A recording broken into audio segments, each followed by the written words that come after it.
Okay, so go and have a look at just two of the questions after the 3 ways of listing outcomes. Okay, so we're going to look at question 1 first, okay? And it's really important that you understand what the deck of cards looks like, what a deck of cards is. Okay, so question 1, go up page 120. Question 1, you can give it a go. Okay, and you can go on to question 7 and give it a go if you want, and you can come back and have a look at the video and see if you get them right. So you're given a picture of a standard pack of playing cards. You have loads of questions just to get you familiar with playing cards, because you do need to know different types of suits and what the numbers go up to and what the picture cards are. So part A says, how many cards are there in the standard pack of cards? So you can go and count them, okay? But hopefully most of you know that there's 52 cards in a deck of cards. So standard deck of cards is 52 cards, okay? Do not get confused with jokers, okay? If you add the jokers in, there's technically 54 cards, but there's 52 cards that you can see in the picture there, okay? So the pack is divided up into 4 different types of suits, okay? So you have 2 red suits and 2 black suits, okay? These are called, so you have your hearts, that's the one that looks like a red heart. You have your diamonds, and they are the red diamonds. Okay, then you have your spades, which are the black card. Your spades, that's the black card. And your clubs, again, which are the black card. Okay, and the spades look something like this. Okay, they kind of have the point. So spades look like that. And the clubs looks like a shamrock. Okay, so it looks something like this. Okay, that is what your clubs looks like. Okay, they look like a shamrock clover. Okay, I think the hearts and diamonds are okay. It looks like a heart, looks like a diamond. The clubs though and the spades can be a bit awkward. Clubs look like a shamrock. Spades can have a bit of a point. Think of it like a spade that you have your out in the garden when you're digging. Okay, so that's your 4 suits. So that means in each suit you have 13 cards. If you divide 52 by 4, there's 13 cards in each suit. Okay, so part C, how many cards are there in each suit? We'll just answer it. So you have your 52 cards in total, divided by how many suits there are, which is 4. So 13 cards. This is total.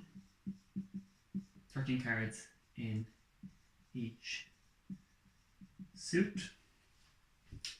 Part D says the card shown on the right is a picture card. And it's called a picture card because it's actually a picture on the front of it. Most of the rest of them just have numbers. Okay, so on the right, okay, I might just hold it up in front of the camera just so you can see it. So that is the picture it's holding up, and it's the red one. It's the hearts, and it's a K. So that stands for king.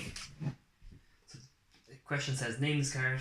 It is the king of hearts. And the last question, part D, how many picture cards are there in total in the standard pack of playing cards? So you have your ace, which kind of represents a 1. Your ace isn't a picture card. 2, 3, 4, 5, 6, 7, 8, 9, and 10. None of those are picture cards. The picture cards are the jack, the queen, and the king. So you have jack, king, and queen, but you have them in every single suit. We know now we have 4 suits: hearts, diamonds, spades, and clubs. So there is a king of hearts, there's a king of diamonds, there's a king of spades, and a king of clubs. So multiply that by 4. In total, there is 12. There is, multiplied by 4, there's 12 picture cards.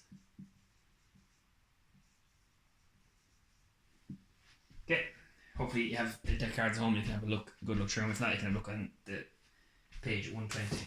Yeah, and moving on to page 121, question 7. So this is a tree diagram. So I'm going to read it out. It says a colored spinner, like the one shown, is spun 2 times. Okay, so I'm just going to hold it up, just show you what it looks like. So that spinner there is spun, so it's like in the middle of a pencil. That is spun 2 times. It wants you to list all possible outcomes. It's saying that green, instead of saying green, they're going to call it G. And instead of saying blue, we're going to call it B. List all possible outcomes, and it's done one for you. So on this first spin, it gives you a green. On the second spin, it said it's green. So one outcome is GG, green and green. Okay, give the rest of them a go, see what you get. Okay, on the first spin, instead of green, it could also be blue. Okay, back up to this one. If your first spin is green, your second spin could be green, but it could also be blue. Now on your first spin again, back here, if you get a blue in your first spin, your second spin, you could have again a green or a blue. So those are all your possible outcomes.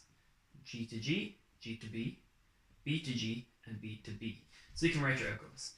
This one goes G and G, so you have GG there. This one goes G and B, so GB, green and blue. This one goes B and G, so blue and green. And this one goes blue and blue. So it's blue and blue. So we have 4 possible outcomes from that spinner.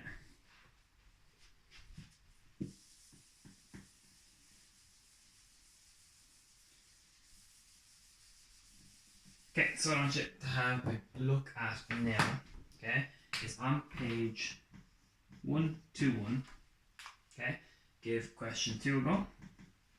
Okay, so give question 2 a go, looking at the English alphabet. Okay, we'll look at question 5.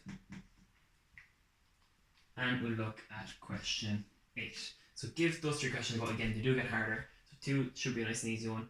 5 is okay, and 8 is a bit of a trickier one. If you're feeling confident with them, go on to the next page, go on to 122.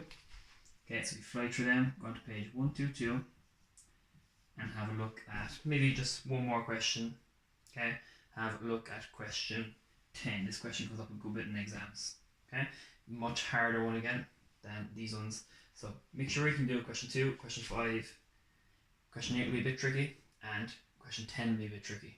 But definitely give them a go and see how you get on.